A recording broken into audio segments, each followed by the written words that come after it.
என்னம்மா டாக்டரை வீட்டுக்கே வர வச்சு ட்ரீட்மெண்ட்லாம் பயங்கரமா பண்ணிட்டு இருக்காங்க போல. சாயங்காலம் வரைக்கும் யாரும் கண்டுக்க மாட்டாங்க.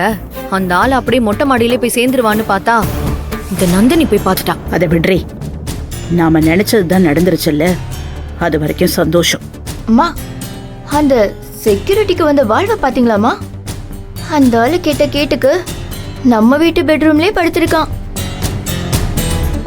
அத்த இப்போ ரூம்குள்ள பெரிய சென்டிமெண்ட் சீனே நடக்கும். அத்த மாமா அப்படியே உருகி உருகி பேசுவாரு, நந்தினி ஓவரா அழுவா, சூர்யா அப்படியே பயங்கரமா டென்ஷன் ஆகி அங்கிருந்து நேரம் இங்க கிளம்பி வந்து ஹெவியா ஒரு பர்ஃபார்மன்ஸ் கொடுப்பான். அதை நினைச்சால எனக்கு உள்ளுக்குள்ள நடக்குது. அத்த அத்த நீங்க இவ்வளவு ஸ்ட்ராங்கா இருக்கும்போது இந்த ஷார்ப்புக்கு என்ன கவலை? எது வந்தாலும் உங்க பின்னாலே ஒளிஞ்சு நிற்கிறத.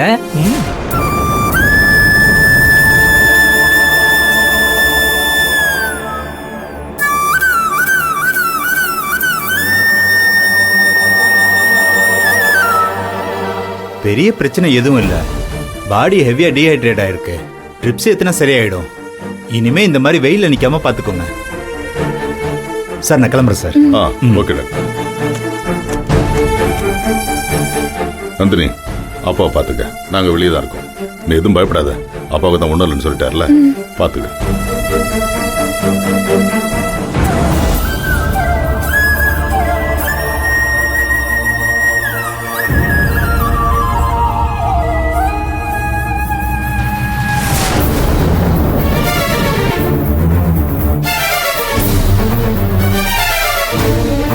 டாடி, என்ன மனுஷங்க டாடி உங்க எல்லாம்?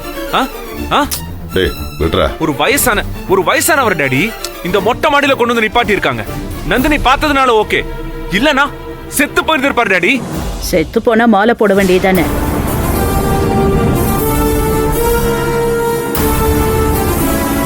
என்ன மாலை தானே போடுற?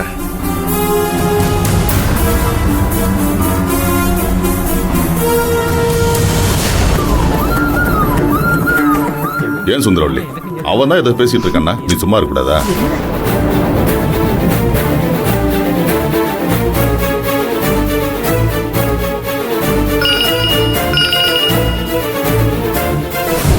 ஹலோ, சொல்லுங்க. ஹலோ, யா நான் சூர்யா பேசுறேன். சொல்லுங்க சார். நீங்க எங்க வீட்டுக்கு புதுசா ஒருத்தரை செக்யூரிட்டியா போட்டீங்கல்ல? ஆமா சார், சிங்காரம். அவரை திடீர்னு மொட்டை மாடிக்கு போய் டியூட்டி பார்க்க சொன்னது யாரு? மேடம் தான் சார் சொன்னாங்க. மேடம்னா யாரு? உங்க அம்மா தான் சார், சுந்தரவள்ளி மேடம். அவங்க தான் ஃபோன் பண்ணி வீட்டுக்கு பின்புறமா திருடங்க அடிக்கடி வர்றாங்க, அதனால மொட்டை மாடியில் நிக்க சொல்லி சொன்னாங்க. ஏன் சார், ஏதாவது பிரச்சனையா? அதெல்லாம் ஒன்றும் இல்லை மிஸ்டர். நான் ஒன்று சொல்றேன், அதை நீங்க பக்காவா செய்வீங்களா? சொல்லுங்க சார்.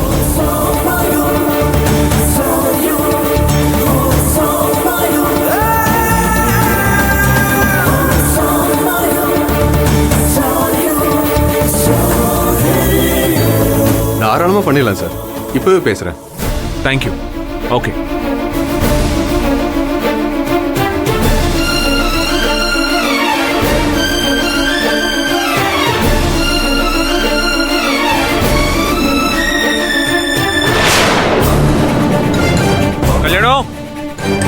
கல்யாணம் சீக்கிரம் வா. ஐயா நான் வந்துட்டேயா. ஐயா கூப்பிட்டுங்களே, என்னையா சொல்லுங்கய்யா. கிட்ட வா. ஐயா நீங்க ஏணிப்படி மாதிரி வளர்த்தியா இருக்கீங்க, நான் இங்கே இருக்கிறேன். என்னையா ஒரு விஷயம் சொல்றேன், நல்லா கேட்டுக்கோ.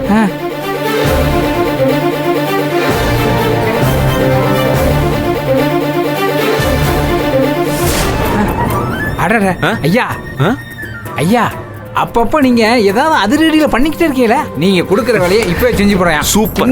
இப்போ வந்துடுறேன். Come on come on come.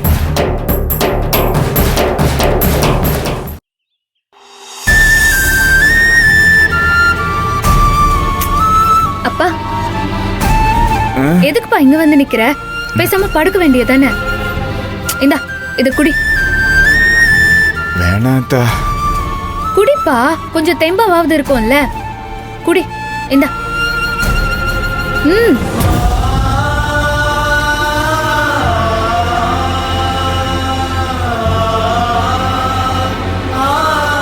ஏத்தா, நான் உனக்கு ரொம்ப கஷ்டத்தை கொடுக்கறேனோ? அப்படியெல்லாம் இல்லப்பா.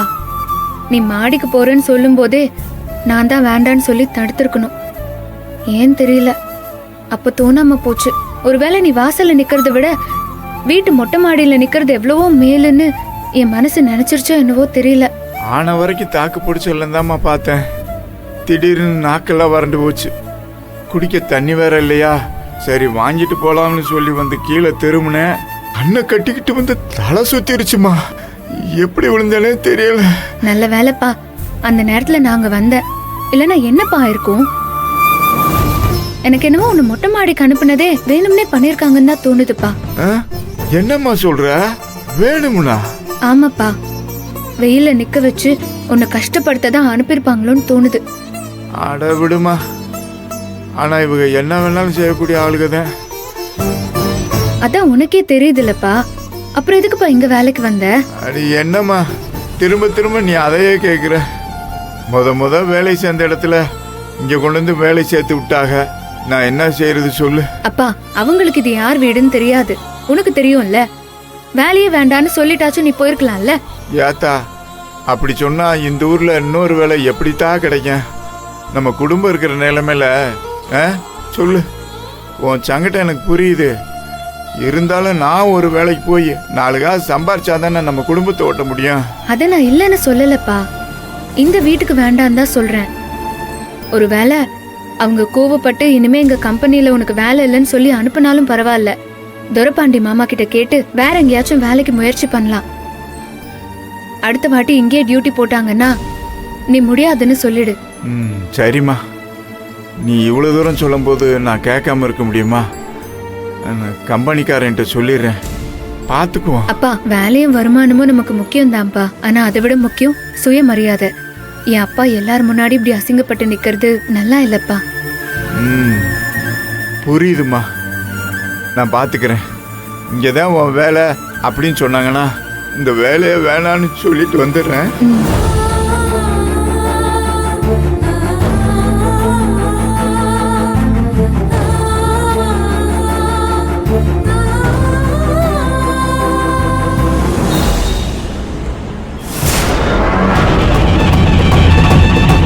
சார், சூர்யா சார் இருக்காரா? உள்ளதான் இருக்காங்க சார்.